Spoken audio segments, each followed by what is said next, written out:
All right, everybody, welcome back. Good afternoon. First time in a little bit I've done more than one video in a day, but we've got more stuff to go into here. Earlier, I posted a video going through Mike Clay's rankings of positional groups on the offense and talking about my feelings on his rankings, comparing it to my expectations. So now we're going to do the defense. I was able to get through the whole offense in the first video. Now we're going to do the defense, starting with the interior defensive line. And this is always a little bit complicated because some teams run 3-4, some teams run 4-3, some teams run both, and it's a little bit weird sometimes. But let's take a look at the interior defensive line rankings. Again, what Mike Clay does is he takes every team's positional room, weighs it heavily towards starters and players that play a lot, and he ranks those rooms from 1 to 32. So on the interior defensive line, the Seahawks do extremely well. They are second. They're number 2 in the entire league, behind only the Indianapolis Colts. Leonard Williams, Jarran Reed, Byron Murphy II, Draymond Jones, Jonathan Hankins. So, obviously, that kind of a ranking is driven pretty heavily by high expectations for Byron Murphy. Because that's your rookie. That's the guy who's coming in and could be like the big equalizer. Leonard Williams, obviously a very good player, played really well for us last year, but he is on the wrong side of 30. I don't think people are expecting him to get better at this point. Jarran Reed, same deal. He's getting older. I don't think we can expect him to play like a superstar all of a sudden. There were times last year where Jarran Reed played like a superstar, and then I think he wore out. I doubt he'll be able to replicate that. He's getting older. He's got a lot of wear and tear on his body. And then you have Draymond Jones, who was a big disappointment last year, but I think there's reason to believe he'll bounce back. And then Hankins, who, nice player to have around, for sure. So, offhand, looking at our collection of interior defensive linemen and looking at these other teams that are ranked near the top, I don't have any particular, strong objection to what they've done. I don't think it's anything that is terribly off base or anything like that. I think that the top 5 or 6 teams, you could probably mix it up, throw it around, put it in any order, and you'd have a pretty reasonable case. Obviously, the Colts have a good interior defensive line, but I don't see anything there that makes me think, oh, they're definitely better than what the Chiefs have, or they're definitely better than what the Ravens have. So, sure, that seems okay. I'm a little bit surprised, but some of this is probably because of the Murphy factor. People expect him to come in and immediately be a dominant force. I don't know if that's going to happen or not, but if it does, absolutely. All right, so that's pretty good. Let's take a look at edge rusher now. Edge rusher is not so great. They have us right in the middle of the pack, actually a little bit below it. 19th, Nwosu, Mafe, Taylor, Hall, O'Connell. And this is probably driven by the fact that the Seahawks do not have a superstar pass rusher. And honestly, I think there's an argument to whether or not they have a star. Nwosu was probably going to be a star, and then he got hurt last year, and people probably want to see what he can do when he comes back. So I definitely get that. We want to see what's going on there. If Mafe has another gear he can kick into in his 3rd year to where he becomes significantly better than he was last year, he could be that guy. Don't know if that's going to happen or not. And then you have Darrell Taylor, who at this point, who knows? You've got Derek Hall, who I think he'll make big strides this year, but he has to do it. And then for some reason, this list has Patrick O'Connell, who, to my knowledge, is an inside linebacker. I've never really thought of him as an edge rusher, but it doesn't really matter at that point. So you look at the teams at the top, they have the super duper stars. TJ Watt, Myles Garrett, Micah Parsons, Danielle Hunter. Like the Chargers would probably be the first team that go for quantity over super duper star isms. Like they have Mac, Bosa, and then they have Thule, who was a good rookie for them last year. They have Dupree. He's been a good player in his career. I don't know how much he has left, but you're looking at this, and for the most part, it's the guys who have the super duper stars. In fact, I'm kind of shocked that the Niners are so low. They have Nick Bosa, who at the moment I believe is the highest paid defensive player in the league, and they're barely in the top 10. And I mean, their depth is not great. Leonard Floyd, Drake Jackson, Gross Matos, Robert Beal Jr., but that star power you would think would drive him up at least a little bit. You'd think they'd be top 6 at least. But I think this is pretty reasonable. We have question marks, especially because of the Nwosu injury, and we don't have a superstar. So this seems pretty right to me, I'd say. I'm expecting a little bit better because it seems like Nwosu's going to make a full recovery and be totally fine. But at the same time, I'm also expecting some issues if we lean heavily on Darrell Taylor this year. So as long as he's considered the first edge off the bench, that's not good. I don't like that much. Okay, so next positional group will be off-ball linebacker. So this is like the Mike and the Will, or in the in a 3-4, it's like the inside linebackers. And this one actually caught me off guard as well, I have to admit. Seahawks are 14th, slightly above average. Jerome Baker, Tyrell Dodson, Tyrese Knight, John Radigan, Drake Thomas.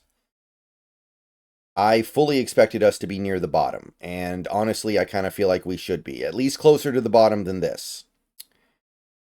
Now, honestly, I think these rankings are kind of dubious all around. Like, I'm looking at the top of the list. They've got the Commanders. And, of course, I love Bobby Wagner, but if he is the central piece of your positional group at this point, I don't think you should be at the top. I like Frankie Louvu. Jamin Davis seems like he's going to be pretty good, but this threw me for a loop. There's no way the Commanders have a better interior linebacker situation than the Niners. The Niners have Fred Warner, Dre Greenlaw. Now, Greenlaw's coming off the injury in the Super Bowl, but they got Devondre Campbell. Like, to me, for the moment, that's a no-brainer. So, I don't know how good these rankings are just in general. They seem like they're bad. But you've got Jerome Baker, good player, coming off an injury. Tyrell Dodson had like one half of a good year and otherwise hasn't really done anything. I like both of these guys. I'm not disrespecting what they could be, but there isn't like sure thing superstar potential there, right?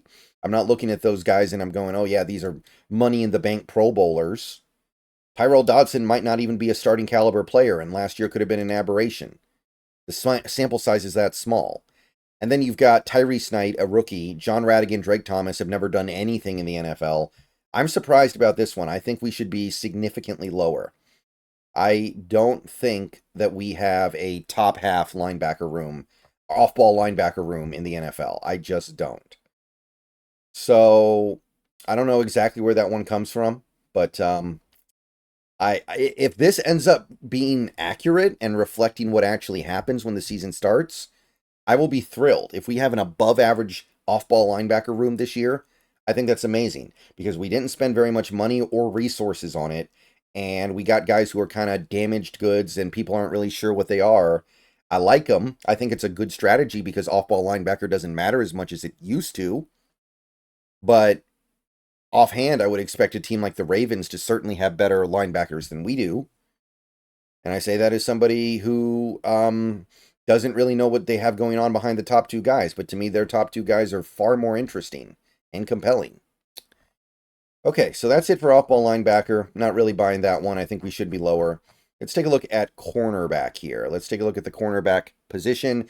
And this one's going to be really tough because of what happened last year.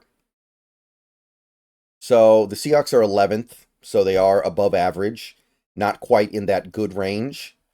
Obviously, leading the way is Witherspoon, and then you've got Woolen, you've got Michael Jackson, you've got Trey Brown, you've got Artie Burns.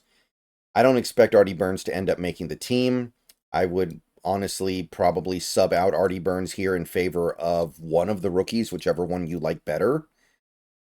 But this is clearly being driven by Woolen having such a mixed year last year. And I want to stress this. Woolen, his bad moments looked bad viscerally. Like where he's giving no effort in run support. So that stands out in a way that is very bad to your reputation. His coverage numbers last year were still excellent. In coverage, he was pretty locked down. I think PFF and PFR both agreed on that. So I don't think the national dumping of Woolen is warranted. I don't think that Woolen is as bad as people are thinking right now. So to be perfectly honest, I probably would move the Seahawks up a little bit from this. I don't necessarily know over which teams, like off the top of my head. I like what we have better than Buffalo. I like what we have probably a little bit better than a team like the Lions. But I at the same time I also get it. Woolen has to go out there and prove it. And if Woolen doesn't become a much better tackler than he is right now, then that's a capital offense. And Witherspoon's awesome, but he's not going to be able to carry things all on his own. Like you're looking at the other spots here. And by the way, just for the record, I really don't agree with Miami ranking this high. Jalen Ramsey is, he's seen better days. I don't think that he should be dragging a cornerback unit up to number 2 when the guys behind him are not super studs. Like the Sauce Gardner being at number 1 thing kind of makes sense because DJ Reed's been so good for them as well. So I get that. So, but to me, once you get past that top spot, I start to go like, I don't know if I buy these rankings overall. But yeah, I think we will be higher than this, but I understand the hesitation because of the way Woolen played last year. He's gonna have to show some stuff, and for the moment, I kind of get it. Maybe I'd say 1 or 2 spots up, but gonna have to go out there and prove it. And maybe injecting some of these rookies into the conversation will help as well. Because I really think it's far more fun to look at us with Nehemiah Pritchett than Artie Burns. Okay, now we're going to go to his safety rankings. Safety. So this is a position where the Seahawks decided to basically bail out their lifeboat. And they have a ranking that reflects that. They are 27th, right near the bottom. Julian Love, Rayshon Jenkins, Kevon Wallace, Kobe Bryant, Jarek Reed II. I mean, it makes sense, right? Like, you get rid of the guys that you're paying a ton of money to not play that well. You're going to end up with a bunch of guys who you're paying a lot less money to play maybe a little bit worse, but it doesn't matter. It's not by enough to justify the cost. So you can't expect this first year to have great results at safety when you kind of bailed out your leaky boat and threw out a lot of good stuff along with the water that you bailed out. Quandre Diggs was not terrible last year. Jamal Adams was not terrible last year.